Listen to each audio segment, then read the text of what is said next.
What's up mga utol? Good morning po. Maulang araw ho sa inyong lahat.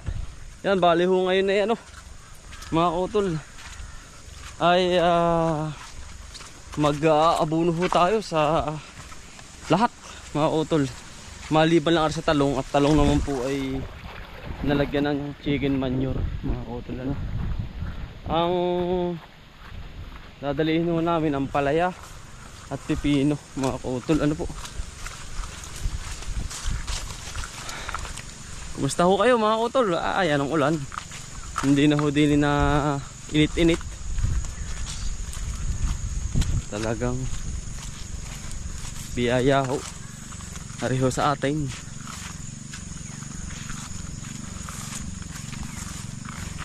Nandun po si Kuya Richard sa kabila.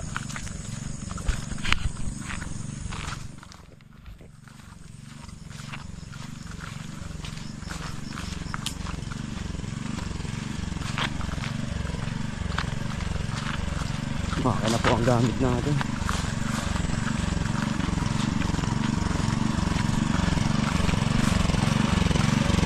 Woo! Yun. Salpak mo na kuya. Kasalpak na po. Nag-aabuno po tayo sa pino. Hariw. Lago. Diyan. Sanay pala rin po tayo din sa pipinong are. Yan. Katuwa naman at pinigbigyan po tayo ni God. Katuwa. Ang lago. Mga kaminus ka mga kautol, bagi ho ganito ang gagawin ninyo pag kayo may halaman. Yung pag bili ho kayo ng hose. Yan. At makina kung wala pong kuryente, mas makakaminos po kayo sa tao. Mangalay po pati sa bayawang. Ito mabilis ka lang. Daig pang isang lata. Ito pipuproningin pa namin ito pong kabang pipino. Pruning namin yan kasi yung mga dilaw tatanggalin dapat yan. Mga yan, yung pong mga nauna na dahon sa baba, kailangan hindi kumalat yan. Pag kumalat yan, masisira ang kabang puno at yun dahon mga auto. Pagkatapos sa isang linya, hila, tapos lipat ulit.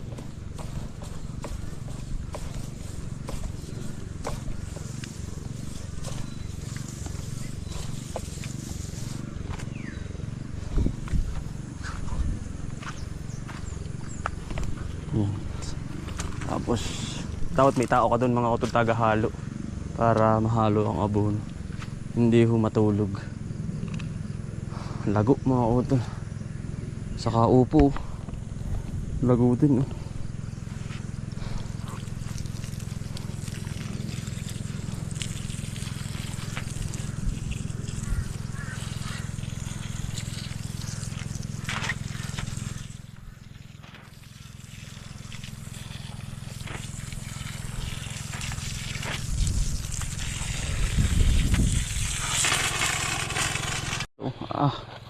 Nakakatuwa mga utol yung ating pinaghirapan.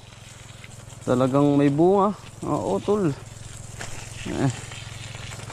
Talagang pinag-aralan din naman natin ito mga utol bago natin ito ma-achieve na ganito. Talaga pong daming trial nang nangyari bago makuha po yung ganda ng halaman. Yung tamang abono, tamang niya, nararapat sa kanya.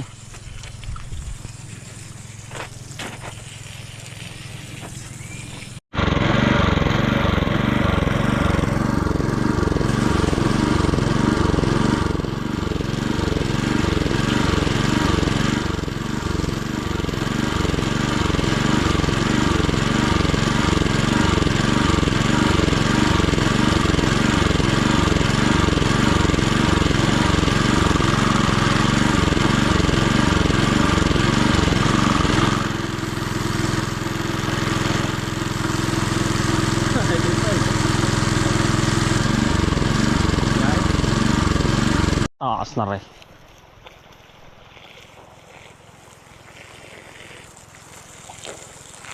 Nababasa ang dahon.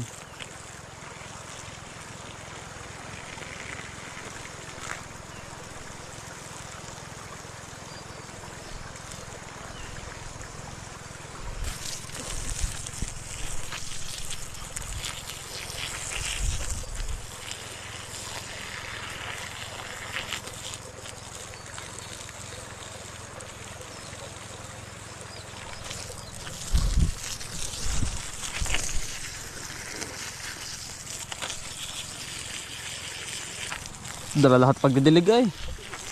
Ha? Ang ganda nito. Ito ang kapal dito. Ito yung lagyan natin ng balag. Babalagan. Papalaki-laki lang natin ng puno. Gawa natin kaya maganda, malamig. Ayan o. Merong anong tawag dun? Ilog.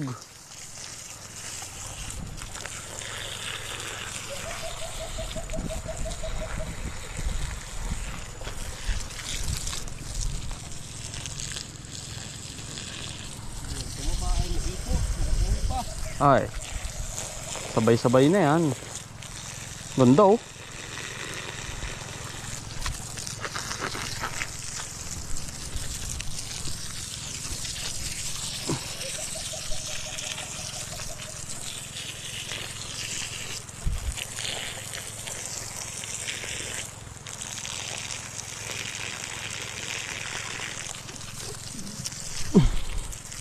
May namatay din. Oh, lago na rin oh.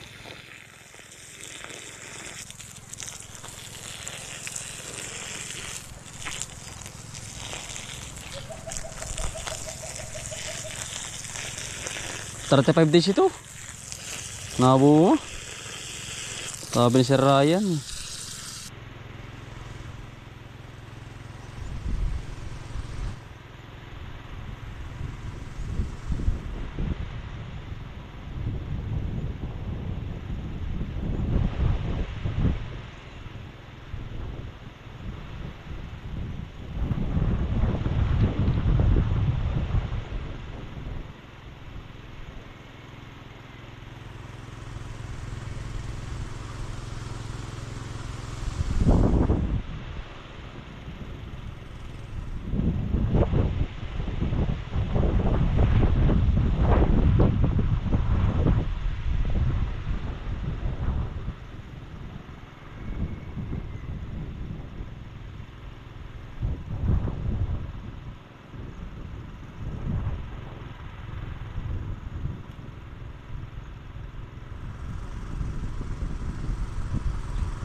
Taga-batak, mayroong taga-halo para ang abono hindi matulog.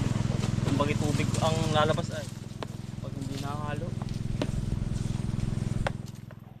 Bawat po lalagyan mga auto yan.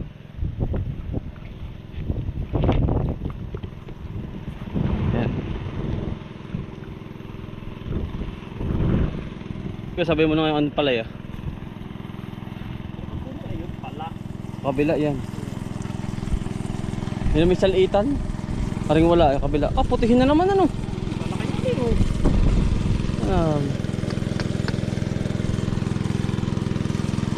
Yan. Lahat po ay ganyan. Tapos yung pala ko sa kabila, ganun din. Aray wala, yun ay meron. Para po mas makatipid sa tao. Nakalitipid na yan. Makina ay. Sandaan lang. Hindi pa ubos.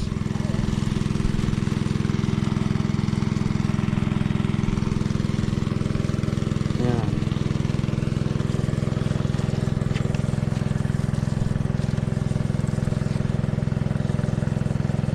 Tapos yung puling kabila oh.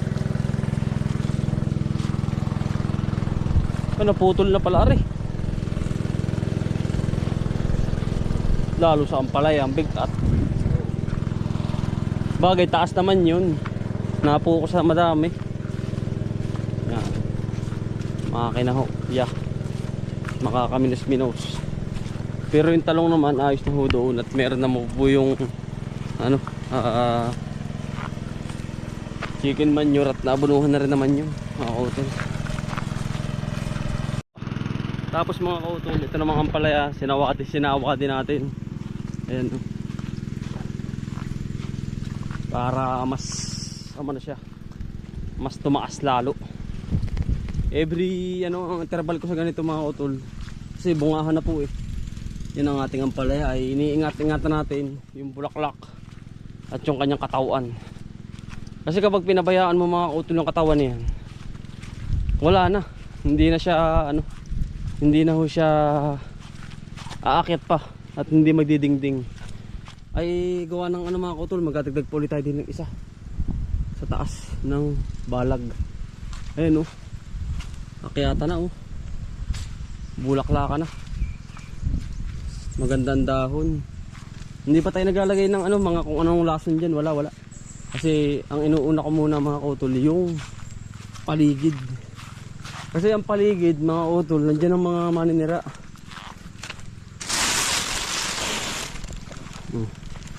Kaya dapat maging malinis. At alam nyo naman yun mga kautol, noon pa yung tayo nagsimula, perming malinis. Ayan, ganda oh, thank you Lord. Mga ilang ano pa, spray na rin tayo ng buo ng ano, pulyar. Sa ngayon na hindi pa eh, gawa ng maganda pa ang dahon, nag-uulan pa pati. Oh, grabe ang bulaklak, labasan na. Ang kauna-unahan dyan mga utol sa ampalaya, yun munang lupa, kondisyon, laging ano, laging sa dami din ng ano, ng chicken manure. Number 1 mga utol, chicken manure, numero 1 po yan sa lahat.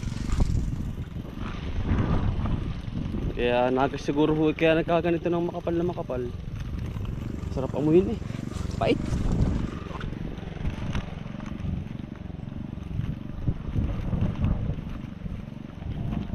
Sa pipino ganun din mo yan, halos lahat. Yan mga utol, bali yari na po ano, itong lahat na ito, pati itong malalago nating pipinuhan. Meron na siyang bunga mga utol, may pailan-ilan na. Ayan, ayan oh, may mga malalaki na rin oh. So sabay na rin ito sa karamihan sa kabila. Ito malaki na rin ito. Yan, 2, 3. Saglit lang yan mga utol, lumaki ito. Yan, sunod-sunod na rin, malalaki na rin pala. Yan po. Matitibay naman ng mga kargada niyan. Ayan.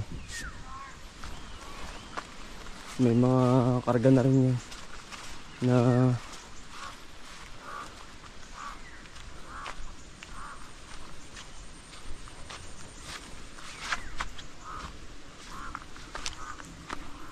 yan, yari na. Ayos na mga utol. Kampante na ulit tayo sa ating abono. Yan, bali ano mga utol, tumawag sa akin si nanay, andun na yung baboy, good news. Ilang araw ding nawala mga utol, pinama na baboy yun. Ay mga utol, gana rin, hindi ko rin po nakikita. Yung pala naman ay kandina, pumunta dun sa may mga baboy dun sa kabila, mga Tagalog din. Wari ko yung nakastahan, nangangandi, fertile pala mga utol yung baboy natin. Ayun eh, nandini, tinalin na po ni tatay, binatak po niya. Ayun pala yung nangangandi. Ay buntis na naman yung ating baboy. May ginamat masaya ako. Kala ko yung nawala. Ay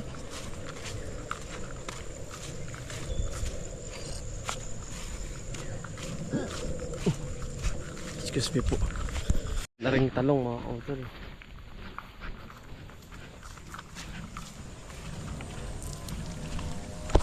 Pa, maganda na nga.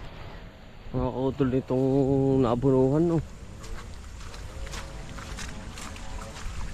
Tama nga po naman. Nalagyan po ng ano yan, ng chicken manure. Hindi ko na po na-video kahapon. Nalagyan na ako. Tamang-tama po't na ambon. Ay, ang talong ay sabay ursaw. Nilagyan po yun, pasin tayo po sa kumakain. Yan. Nilagyan po ng chicken manure. Tamang-tama. Paikot po, paikot. Sabay papagaho ko mga kautol. Ay, anong ganda. Sabay lagu ay nung naabunuhan at naanuhan ng chicken manure. Ay ba talaga ang may organic mga kautol, talagang pumupusag ng husto ang ating halaman ng talong. Grabe, oh, ganda, oh. Yan, panatag na tayo nito. Sabay ursay. Pagka ngayong katapusan mga kautol, ating ano, palalagyan na ng plastic yan. Dali pa yung ahas ay pinaglunuhan, eh. Buhay na buhay pa rin, eh. Ba? Mabilis lumakay. Bilis, oh. Papaano ko na yan, ano ko mga kautol, ipapagaho ko na. Paabunuhan uli yan. Papaabunuhan ko po uli para mas bumilis. Yan, lalago na, oh. Kita na, pangitain na. Ganda. Pangitain na po na ang ating halaman ay maganda.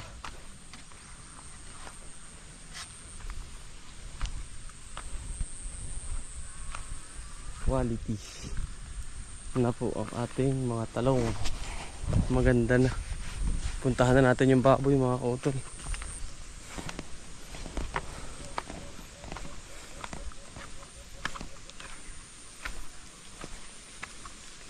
Ilang days ding nawala. Yan naman yung baboy na yun. Ilang days din po. Tumawag po yung kapitbahay namin. Ang sabi ay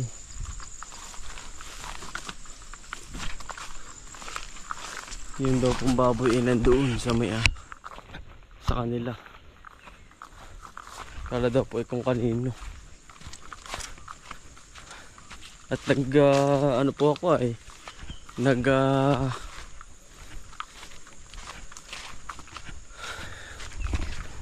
tawag dun, nag-report po ako sa barangay.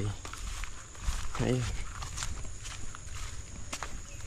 baka po sila makakita, hindi pag alam po sa amin. Nakita naman po. Puntahan po natin. Kampante na tayo. Ayun na mga utol, hinila po ni Tatay Bini. Ayun na, mga kanang baboy ka, kung saan ka napunta.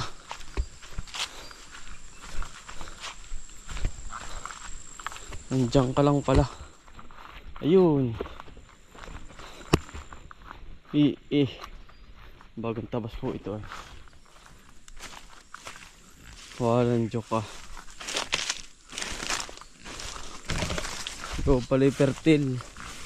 Buntis ka na yan. Andun ka sa may lalaki, eh. Ano, ilang araw ka namin hinahanap. Naman ka na. Ano? Kumusta? Yan, ano ka? Ano? Pagkakales mo naman na. Grabe ka naman. Pagkakalas mo naman. Ikaw pala naman ay fertile. Ay. Kaya pala ikaw yung nawala. Ay, ano ka. Bubuntis ka niyan. Yan, ayos na mga kutol. Dumating na yung ating baboy. Hindi na punta tayo din. Masaya na tayo. At dumating na po. Yan. Yan mga kutol. Maraming salamat po. Ingat po palagi. God bless. Ingat po.